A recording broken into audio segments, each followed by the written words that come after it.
जयपुर का हवा महल भी अब पर्यटकों को लुभाने के लिए फिर से तैयार होने जा रहा है। सरकार इसे जल्द ही खोलने का फैसला ले सकती है ताकि इसके आसपास की दुकानों पर रौनक फिर से लौट सके।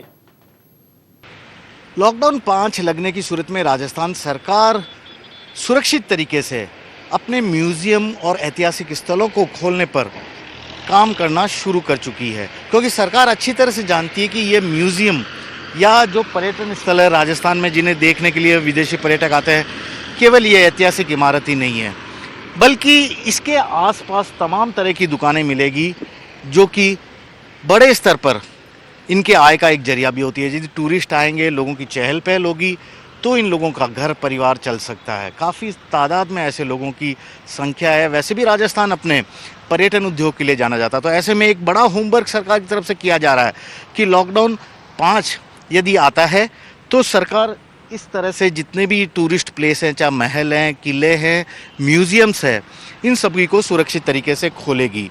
सरकार चाहती है कि म्यूजियम को भी या किलों को भी कुछ आय हो जाए, क्योंकि इनकी मेंटेनेंस का खर्चा सबसे बड़ा खर्चा होता है। यहाँ पर इन्हें सहेज कर रखना पड़ता है क्योंकि ऐतिहासिक चीज़ें हैं, इनके साथ जरा भी लापरवाही बरती नहीं जा सकती।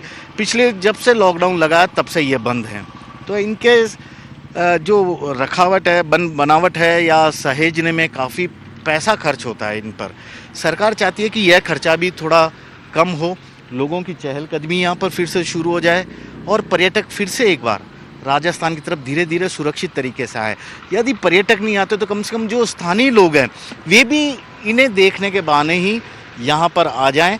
ये जो आसपास की दुकानें हैं यहाँ से ख़रीदारी करें और इन दुकानों का से जुड़े लोगों का जीवन भी चल सके। तो इस तरह की राहत सरकार की ओर से देने का अब अगले चरण में पूरी कोशिश की जा रही है और इसी को लेकर लगातार मांग भी उठ रही थी सरकार से। बार बार यह सरकार को कहा जा रहा था कि आप ज़्यादा से ज़्यादा जगह खोलिए। यह बात सही है कि सशर्त हो ये छूट, तमाम तरह की सुविधाएं, सतर्कताएं बरतने के लिए दुकानदार भी तैयार हैं।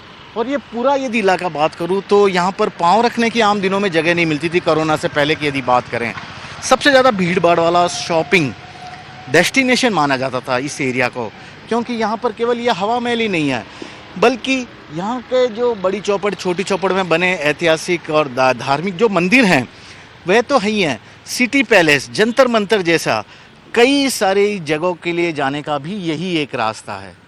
तो ऐसे में सरकार की कोशिश है कि यहाँ पर अब जनजीवन को फिर से पटरी पर लाया जाए, आर्थिक गतिविधियों को शुरू किया जाए। कैमरामैन दिनेश कुमावत के साथ श्रीवत्सन, जयपुर न्यूज़ 24।